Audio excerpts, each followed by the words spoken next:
রটারডামে আমাদের 3টা ছবি প্রদর্শিত হচ্ছে। এটা কিন্তু কম গর্বের কথা না। একই বছরে 3টা ছবি আন্তর্জাতিক এরকম একটি মানে চলচ্চিত্র আসরে প্রদর্শিত হচ্ছে। প্রথমত হচ্ছে একটু ধারা বর্ণনা দিয়ে শুরু করি যে বাংলাদেশের সিনেমা যদি শেষ 20-25 বছরের ইতিহাস যদি আমরা দেখি, আমাদের সিনেমা কিন্তু অনেক দূরে গিয়েছে। জাতীয় থেকে আন্তর্জাতিক পর্যায়ে আমাদের যে বিচরণ, এটার জন্য আমরা সবাই আসলে গর্বিত এবং এর অংশীদার কিন্তু বাংলাদেশের দর্শক, নির্মাতা, কলাকুশলী সবাই, প্রডিউসার থেকে শুরু করে সবাই। আমরা সবসময় আসলে চেষ্টা করি ভালো কাজ করার জন্য, যাতে দেশের গণ্ডি পেরিয়ে সারা বিশ্বে আমাদের সিনেমা যেন একটা আলাদা জায়গা দখল করতে পারে এবং আমাদের সুনাম অর্জিত হয়। সেই লক্ষ্যে আমরা কাজ করি। এই ধরনের প্রজেক্ট যখন করার সুযোগ আছে তখন তো আর না করার কোনো উপায় থাকে না। আর আমি রবীন্দ্রনাথ তো সবসময় সমসাময়িক, আমরা এটা মানি।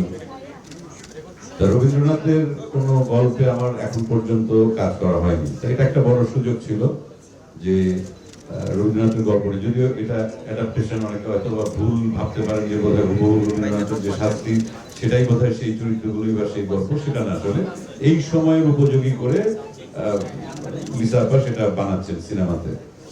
তা এটা একটা সুযোগ আমি মনে করি যে এই ধরনের চরিত্রে বা গল্পে কাজ করা। আর দ্বিতীয়ত আমরা যারা টিম মেম্বার আছি এখানে, আমি এখন পর্যন্ত যে কয়েকজনকে জানি, লিজা আপার বাড়ির নাম শাহানা দেখার পর আমার মনে হয়েছে যে উনি দারুণ কাজ করেন।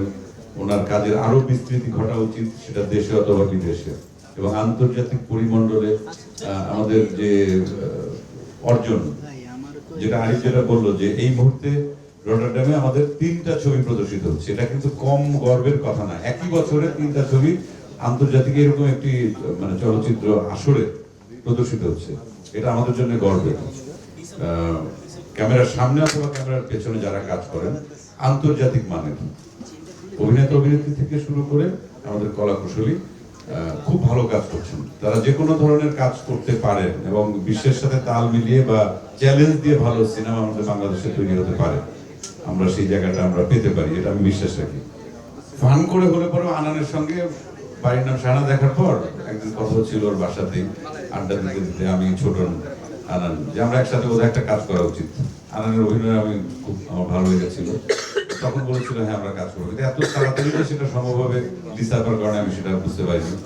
আর পরিবারের কথা কি বলবো, এটা তো বলার কোনো অপেক্ষায় রাখে না।